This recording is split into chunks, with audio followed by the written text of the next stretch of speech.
πρέπει να γνωρίζετε ότι για να μπορεί να φωτογραφηθεί κάτι και να παρασταθεί σε αυτή την ανάλυση και στο φυσικό μέγεθος όπως μας ζητήθηκε, απαιτεί συγκεκριμένους τρόπους φωτογράφησης, συγκεκριμένους τρόπους σύνθεσης της εικόνας.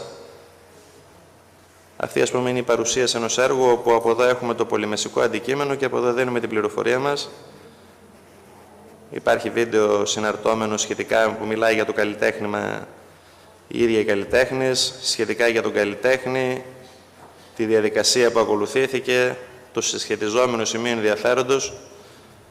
Υπάρχουν tags, τα οποία δίνουμε επιπρόσθετη πληροφορία για το περιεχόμενο, για το αντικείμενο αυτό καθεαυτό.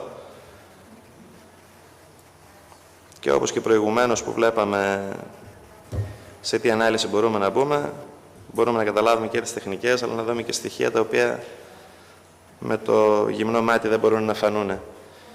Ενδιαφέρον έχει επίσης και ο τρόπος που παρουσιάσαμε τους καλλιτέχνες. Δημιουργήσαμε για τον κάθε καλλιτέχνη τη δικιά του σελίδα, και γιατί είναι σημαντικό να ακούγεται και η άποψη του καλλιτέχνη, γιατί, και εγώ να πω την αλήθεια, δεν καταλάβαινα πολλά από τα πράγματα όταν τα είδαμε την πρώτη ματιά, αλλά ακούγοντας το γιατί δημιουργήθηκε κάτι, ποιο ήταν το σκεπτικό, και διαβάζοντας και 5 πράγματα για το σημείο, άρχισα να καταλαβαίνω και εγώ τι αναπαριστά το ίδιο το έργο. Οπότε έχουμε και τις σελίδες των καλλιτεχνών, όπου ο κάθε ένας έρχεται και δίνει την πληροφορία του, τη δική του άποψη, το βιογραφικό του, και προφανώς έτσι επιστρέφουμε και κάποια πράγματα πίσω στους καλλιτέχνες, δηλαδή τους δίνουμε και εμείς μια επιπλέον δημοσιότητα, ένα επιπλέον βήμα για περαιτέρω συνεργασίες, για περισσότερο εργασίες. Τα βιντεάκια παρήχθηκαν για τις ανάγκες του έργου. Αυτά όσον αφορά την ψηφιακή έκθεση.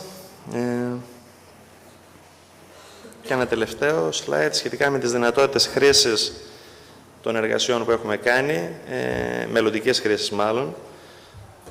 Η τρισδιάστατη επικόνηση των οστών μας δίνει τη δυνατότητα για ερευνητικούς και εκπαιδευτικούς σκοπούς, με τη συγκριτική έρευνα υψηλής ακρίβειας. Επίσης, μας δίνει τη δυνατότητα χρήσης των μοντέλων σε άλλα προγραμματιστικά περιβάλλοντα, έτσι ώστε να δημιουργήσουμε σενάρια, δηλαδή είμαστε μέσα σε ένα σφυλιά και αλληλεπιδρούμε με το αντικείμενο. Και σημαντικό επίσης είναι και η εκτύπωση με 3D printers, οι οποίοι πλέον είναι διαδεδομένοι, και σε λίγο καιρό να γνωρίζετε ότι το 3D printing θα επηρεάσει πάρα πολύ τη ζωή μας, με πολύ χαμηλό κόστος, ένα κρανίο, ένα κόκαλο, ένα συγκεκριμένο αντικείμενο του τόπου, και δημιουργώντας ένα σουβενίρ, το οποίο μπορεί να πουλιέται, να μοιράζεται ή οτιδήποτε. Η εικονική περιήγηση προφανώς για εκπαιδευτικούς σκοπούς, για χρήση από σχολεία ή απομακρυσμένα σημεία, και η αύξηση της διαδραστικότητας μέσω της μίξης των πολυμέσων, αυτό που σας έλεγα πριν. Τα αναπτύγματα της υπερυψηλής ανάλυσης έχουν και αυτά προφανώς ερευνητικούς και εκπαιδευτικούς σκοπούς, όπως υπόβαθρα για μελέτες συντήρησης, καθώς και εκτύπωση σε πολύ μεγάλη ανάλυση. Δηλαδή, μπορεί να δημιουργηθεί ένα πολύ μεγάλο μπάνερ ή ένα τείχος, το οποίο να έχει μια αναπαράσταση με πάρα πολύ μεγάλη ακρίβεια. Αυτά. Σας ευχαριστώ για τον χρόνο σας και για τη συνεργασία. Να είστε καλά. Ευχαριστούμε τον κύριο Παπα-Νικολάου και συνεχίζουμε με την τελευταία παρουσίαση. Θα είναι αρκετά σύντομη, γιατί έχουμε ξεφύγει από άποψη χρόνου. Είναι μια σύντομη λοιπόν παρουσίαση του follow-up project, του επόμενου δηλαδή έργου, που είναι το Λίλνα το 2.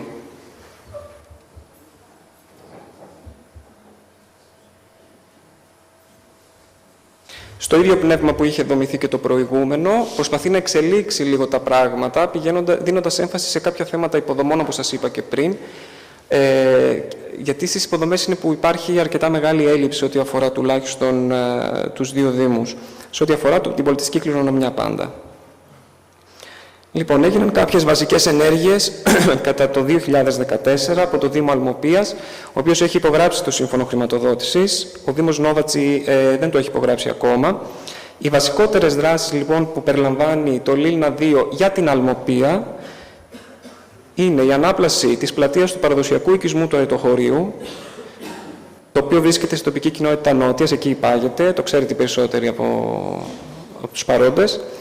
Πρόκειται για μια πελατεία η οποία είναι αφετηρία ορειβατικών διαδρομών προς το Πίνοβο, και έχει αρκετά μεγάλη σημασία. Έχει τον χαρακτήρα της πέτρας, όλος ο οικισμός είναι παραδοσιακός όπως σας είπα.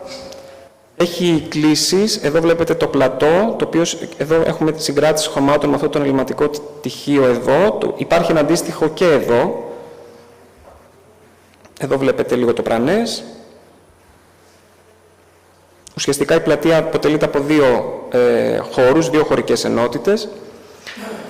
Συνεχίζουμε με τις μελέτες, χρηματοδότηση μελετών για να ξανανοίξει το σπηλοβάραθρο, το οποίο έκλεισε γύρω στο 2010 σε συνεργασία με την Εφορία Σπηλαιολογίας και Παλαιοανθρωπολογίας. Καταλάβαμε ότι πρέπει να εκπονηθούν κάποιες μελέτες από το Δήμο, οι οποίες είναι αρκετά εξειδικευμένες σε αντικείμενο, δεν μπορούν να αντιμετωπιστούν δηλαδή από το Δήμο.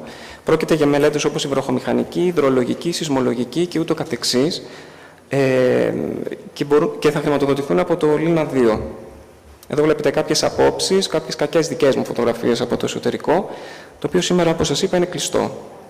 Δεν είναι δηλαδή επισκέψιμος χώρος. Αυτή είναι μια φωτογραφία από το παρελθόν, όταν ήταν επισκέψιμο. Βλέπετε την ξύλινη εξέδρα, το βάραθρο υπάρχει κάτω από αυτή την εξέδρα και είναι πάρα πολύ χαρακτηριστικό το φως το οποίο μπαίνει από ψηλά. Αυτό είναι το σημείο το καταληκτικό της διαδρομής του σπηλοβάραθρου. Συνεχίζοντας, υπάρχει ένα πακέτο μελετών, το οποίο προορίζεται για την ανάδειξη των βυζαντινών και μεταβυζαντινών μνημείων της Αλμοπίας. Υπήρχε μια ιδέα να γίνουν αποτυπώσεις από αυτά τα μνημεία, πιθανότατα να υπάρχει μια κατεύθυνση και στόχευση διαφορετική προς το κάστρο της Χρυσής. Αυτά είναι υποσυζήτηση. Υπάρχουν κάποιες δράσεις για την τουριστική προώθηση της Αλμοπίας, μια ψηφιακή βάση δεδομένων για καταγραφή κάποιων μονοπατιών που θα μπορούν να γίνουν με GPS. Εδώ είναι κάποια από αυτά. Ένα εργαστήριο αρχιτεκτονικό που θα απευθύνεται σε φοιτητές αρχιτεκτονικής και θα έχει σαν θέμα του μικρής κλίμακας παρεμβάσεις στην Αλμοπία. Είναι μια άλλη εκδοχή του περσινού προγράμματος, βέβαια πάρα πολύ διαφορετική, γιατί δεν απευθύνεται σε επαγγελματίες, ούτε σε καλλιτέχνες, απευθύνεται σε αρχιτέκτονες και μάλιστα σε φοιτητές. Με σκοπό, όπως σας είπα, να δημιουργηθούν κάποια πρότυπα καθίσματα, πιθανότατα, μάλλον προς τα εκεί θα υπάρχει στόχευση, κάτι πολύ απλό που θα μπορεί και να υλοποιηθεί σύντομα. Και μετά θα πραγματοποιηθεί μια περιοδεία σε δύο φάσεις, ένα farm trip, έτσι λέγονται αυτά, familiar δηλαδή trip, με συμμετέχοντες 20 δημοσιογράφους ή bloggers που σχετίζονται με τον τουρισμό, θα φιλοξενηθούν εδώ και θα περπατήσουν στις θεματικές διαδρομές τις οποίες έχουμε στήσει.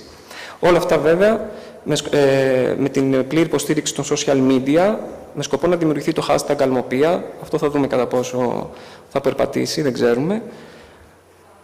Η καταληκτική ημερομηνία είναι 6 Φεβρουαρίου. Φυσικά μέσα σε αυτά, δεν σας τα ανέφερα, περιλαμβάνονται και τα κόστη διαχείρισης και τα κόστη τα πληροφοριακά. Αυτή ήταν η σημερινή ημερίδα. Εγώ θέλω να σας ευχαριστήσω γιατί βρισκόμαστε πια στο τέλος της. Ακολουθεί ένα γεύμα στο εστιατόριο των Λουτρών.